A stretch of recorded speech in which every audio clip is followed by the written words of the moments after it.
দীর্ঘ ৭ মাস লকডাউন, ঘরবন্দি ও একঘেয়ে জীবন কাটাচ্ছিল শান্তনু। বাড়ি থেকে ওয়ার্ক ফ্রম হোম, কাজ যেন এখন 24x7 হয়ে গেছে। এই পরিস্থিতিতে হঠাৎ জয়দীপের ফোন পায় শান্তনু। দুই বাল্যবন্ধু ঠিক করলো দুদিনের জন্য কাটোয়াতে জয়দীপের পৈতৃক বাড়ি ঘুরে আসবে। একটা শনিবার দুই বন্ধুতে বেরিয়ে পড়ল কাটোয়ার উদ্দেশ্যে। গাড়িতে যেতে যেতে জয়দীপ শান্তনুকে রামু কাকার কথা বলল। রামু কাকা ওই বাড়ির কেয়ারটেকার। অনেক দিন থেকেই রামু কাকা ওখানে থাকে। কিছু মাস আগে তার দুই মেয়েকে হারিয়েছে অজানা জ্বরে।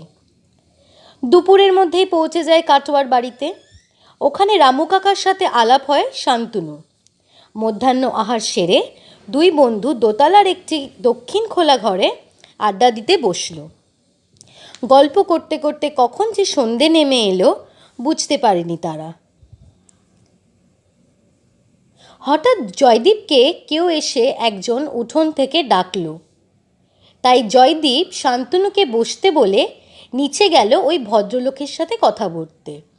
এরই মধ্যে রামু কাকা এসে শান্তনুকে চা দিয়ে গেলেন।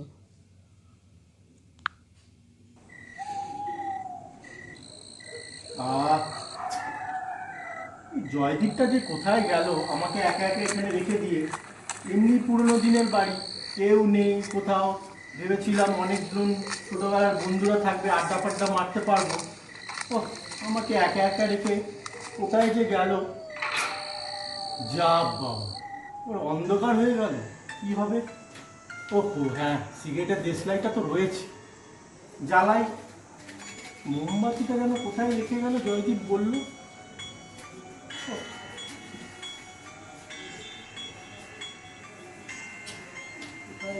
এই তো পেয়েছি।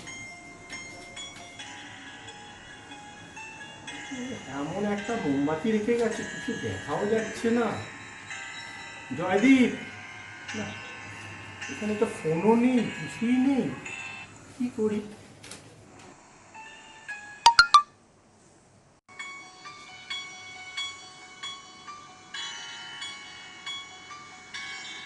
আমি কি ভুল দেখলাম?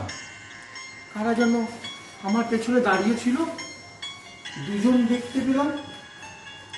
আমি কি ভুল দেখলাম?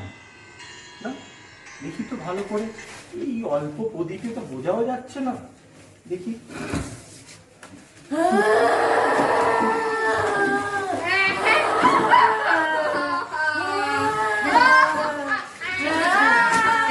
কি হলো?